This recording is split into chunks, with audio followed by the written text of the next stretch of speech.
నమస్తే. ఈరోజు women's day. కాబట్టి ప్రపంచంలో ఉన్నటువంటి, దేశంలో ఉన్నటువంటి, రాష్ట్రంలో ఉన్నటువంటి మహిళలందరికీ కూడా మా ప్రజావాహిని వేదిక నుండి మీ అందరూ కూడా ఉమెన్స్ డే శుభాకాంక్షలు తెలియజేస్తూ మీ అందరూ కూడా మంచిగా సెలబ్రేషన్ చేసుకోవాలని చెప్పేసి మేము కోరుకుంటా ఉన్నాం. సో ఈ ఉమెన్స్ డేని ఉద్దేశించి ఈరోజు మా పేపర్ వాళ్ళు ఒక సంపాదకీయం అని చెప్పేసి మా దాంట్లో డైలీ వస్తుంటుంది. సో ఈ సంపాదకీయంలో ఈరోజు మా పేపర్ టీం నిన్న రాసినటువంటి కథనం ఒకసారి మీ ముందు పెట్టే ప్రయత్నం చేస్తా. అస్తిత్వ పోరాటం నుండి ఆత్మగౌరవ శిఖరాల వరకు, అస్తిత్వ పోరాటం నుండి ఆత్మగౌరవ శిఖరాల వరకు నారీ శక్తికి వందనం అని చెప్పేసి మా పేపర్ వాళ్ళు రాశారు. సో ఈరోజు మీ ముందుకు పెట్టేటటువంటి ప్రయత్నం చేస్తా. మరో అంతర్జాతీయ మహిళా దినోత్సవం మన ముంగిట నిలిచింది. ఒకప్పుడు కేవలం సమాన వేతనం, ఓటు హక్కు కోసం కార్మిక క్షేత్రాల్లో మొదలైన ఈ పోరాటం నేడు అంతరిక్ష పరిశోధనల నుండి దేశ రక్షణ వరకు ప్రతి అడుగులోనూ తన ముద్ర వేస్తుంది. అయితే ఏటా మనం జరుపుకునే ఈ ఉత్సవాలు కేవలం ఒక్కరోజు శుభాకాంక్షలతో సామాజిక మాధ్యమాల్లో పోస్టులకు పరిమితం అవుతున్నాయా? అంటే మనం ఈ ఒక్కరోజు చేసేటటువంటి ఈ కార్యక్రమం కేవలం స్టేటస్, ఇన్స్టాగ్రాము, ఏదో సోషల్ మీడియాలో పెట్టడం కోసమేనా, లేకపోతే అసలు ఎట్లా చూడొచ్చు మనం స్త్రీ జాతికి సంబంధించినటువంటి మనం వాళ్ళకి ఏం ఇవ్వగలుగుతున్నాం ఈ సమాజంలో అనే దాని మీద చూడొచ్చు మనం ఒకసారి. లేక నిజమైన లింగ సమానత్వం దిశగా అడుగులు పడుతున్నాయా అనే ఆత్మపరిశీలన చేసుకోవాల్సిన సమయం ఇది. నేటి ఆధునిక భారతంలో మహిళలు కేవలం అబలలు కాదు, అద్భుతమైన సబలలు. ఒకప్పుడు నాలుగు గోడల మధ్య పరిమితమైన స్త్రీ శక్తి ఇప్పుడు కార్పొరేట్ బోర్డ్ రూమ్లలో శాసిస్తూ ఉన్నారు. వాస్తవానికి నిజమే. ఒకప్పుడు ఒంటింటికి మాత్రమే పరిమితమైనటువంటి స్త్రీలు ఇంట్లో నుంచి బయటికి వెళ్ళేటటువంటి స్వేచ్ఛ హక్కు లేదు వాళ్ళకు. కానీ ఆఫ్టర్ కాన్స్టిట్యూషన్ వాళ్ళు బయటికి వచ్చి స్వేచ్ఛగా వాళ్ళు ఏ రంగాల్లోనైనా వాళ్ళకు శక్తి ఉండి నిజంగానే చేయాల్సినటువంటి పట్టుదల ఉంటే వాళ్ళు ఏ రంగాలలోనైనటువంటి పోయేటటువంటి అవకాశం కల్పించారు. సో దట్ ఈస్ ఇండియన్ కాన్స్టిట్యూషన్లో వాళ్ళకు ఉన్నటువంటి రైట్స్, వాళ్ళకు ఉన్నటువంటి హక్కు. అయితే ఆర్థిక వ్యవస్థలో మహిళల భాగస్వామ్యం పెరుగుతుండడం శుభ పరిణామం. ముఖ్యంగా గ్రామీణ ప్రాంతాల్లో స్వయం సహాయక సంఘాల ద్వారా లక్షలాది మంది మహిళలు ఆర్థిక స్వలంబన సాధిస్తూ కుటుంబాలను గట్టెక్కిస్తున్నారు. ఇది 100% నిజమే. ఇది ఊర్లలో పోతే, పల్లెలలో పోతే స్త్రీలు ఇంట్లో ఉండకుండా వాళ్ళు నిజంగానే కొంతమంది సిచ్యువేషన్ బాగాలేనటువంటి స్త్రీలు కూడా కొంతమంది కుటుంబాలలో ఆ కుటుంబాన్ని గడవడం కోసం, వాళ్ళని సాధడం కోసం వాళ్ళు ఏ పనికైనా పోయి వాళ్ళు డబ్బులు తీసుకొచ్చి ఆ కుటుంబాన్ని సాకేటటువంటి పరిస్థితులలో ఇప్పుడు ఉన్నటువంటి స్త్రీలు ఉన్నారు. సో మనం మొత్తంగా చూసుకుంటే విలేజ్లకు, ఆ ఊర్లలో పోయినప్పుడు మనకు కనబడుతుంటాయి. ఎగ్జాక్ట్లీ వాస్తవం ఇది. కాబట్టి ఈ హైదరాబాద్లో కొంతమంది ఉన్నారు, ఇక్కడ కూడా చాలామంది ఉన్నారు.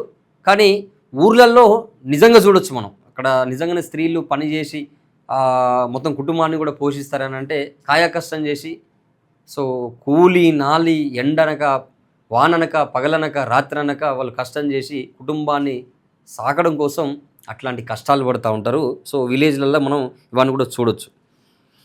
అయితే కుటుంబాలను గట్టెక్కిస్తున్నారు. సాంకేతిక రంగాల్లో భారతీయ మహిళల ప్రతిభ ప్రపంచవ్యాప్తంగా గుర్తింపు పొందింది. అయినప్పటికీ పురుషులతో పోలిస్తే పని ప్రదేశాల్లో వేతన వ్యత్యాసం, అంటే వీళ్ళు పనిచేస్తున్నటువంటి ఏదైతే కంపెనీస్ కావచ్చు, లేకపోతే ఇతర ప్లేసులలో కావచ్చు, వీళ్ళు పనిచేస్తున్నటువంటి ప్లేసులలో సో వాళ్లకు ఒక వేతనము, పురుషులకు స్త్రీలకు వేతనం డిఫరెంట్గా ఉంటున్నాయి అని చెప్పేసి అది కూడా వాస్తవమే. కొన్ని దగ్గరలో అయితే ఉన్నాయి. అయితే నేటికి ఒక చేదు నిజం, మహిళా సాధికారతకు రాజకీయ ప్రాతినిధ్యమే అసలైన కొలమానం. భారత పార్లమెంటులో నారీ శక్తి వందన్ అధినియం ఆమోదం పొందడం మన ప్రజాస్వామ్య చరిత్రలో ఒక మైలురాయి.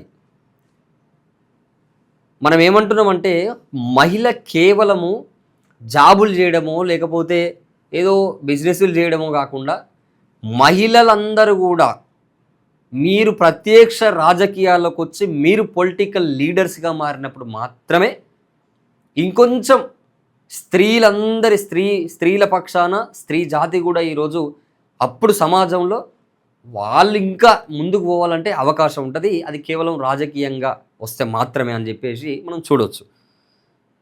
సో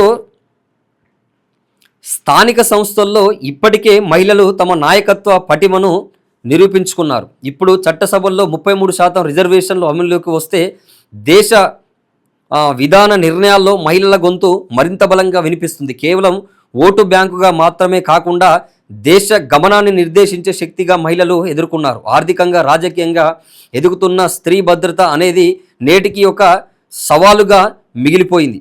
అత్యాధునిక నగరాల నుండి మారుమూల పల్లెల వరకు మహిళలపై జరుగుతున్న దాడులు నాగరిక సమాజానికి తలవంపులు తెస్తున్నాయి.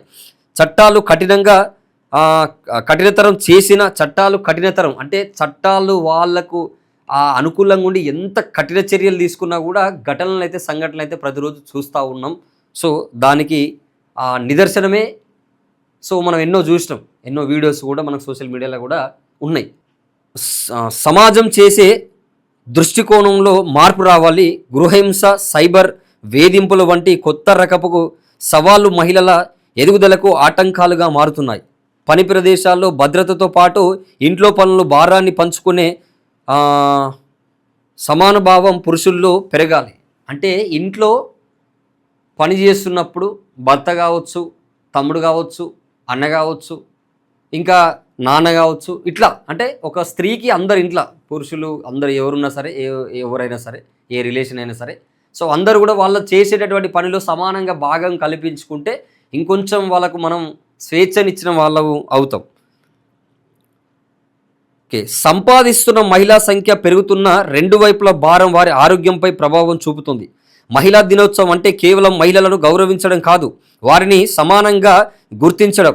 అడుగడుగున వివక్షను ఎదుర్కొంటున్నారే అలుపెరగని పోరాటంతో శిఖరాలను ఆరోధిస్తున్న ప్రతి మహిళా మూర్తికి మనం ఇచ్చే అసలైన గౌరవం వారికి భయం లేని సమాజాన్ని, వివక్ష లేని అవకాశాలను అందించడమే. సాధికారత అనేది ఒకరిచ్చిన పిలుపుతో వచ్చేది కాదు, అది ప్రతి ఇంట ఒక సంస్కృతిగా మారాలి.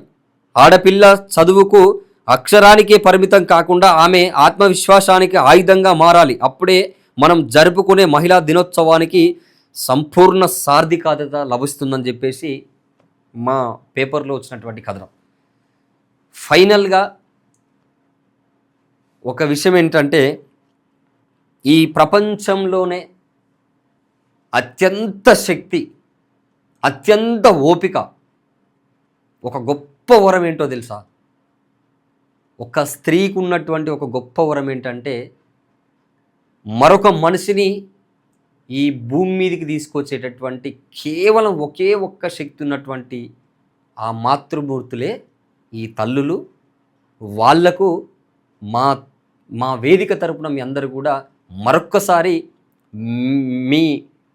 మీకున్నటువంటి ఆ గొప్పతనానికి మీకు మరొక్కసారి మేము కృతజ్ఞతలు తెలియజేస్తా ఉన్నాం. మరొక జన్మనిచ్చి మరొక మనిషిని ఈ ప్రపంచానికి పరిచయం చేస్తున్నటువంటి ఎందరో మాతృమూర్తులందరూ కూడా ఉమెన్స్ డే శుభాకాంక్షలు మరొకసారి తెలియజేస్తూ, సో ఇట్లాంటి ఉమెన్స్ డే కార్యక్రమాలు ఎన్నో జరుపుకోవాలని చెప్పి మేము కోరుకుంటా ఉన్నాం.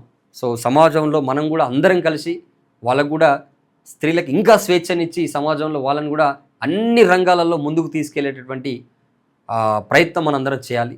So thank you so much మరొకసారి అందరు కూడా. సో ఈ వీడియో చూస్తున్న వాళ్ళు ప్రతి ఒక్కరికి షేర్ చేయండి. సో మాకు ఈ సమాజంలో ఎక్కడ ఏం జరిగినా కూడా అక్కడ మా ప్రజావాహిని ఉంటుంది. తప్పకుండా ప్రజల పక్షాన నిలబడేటటువంటి మీడియాగా మాకు అవకాశం ఇవ్వండి. ప్రజల ముందుకు వస్తున్నాం. చూస్తూనే ఉండండి ప్రజావాహిని.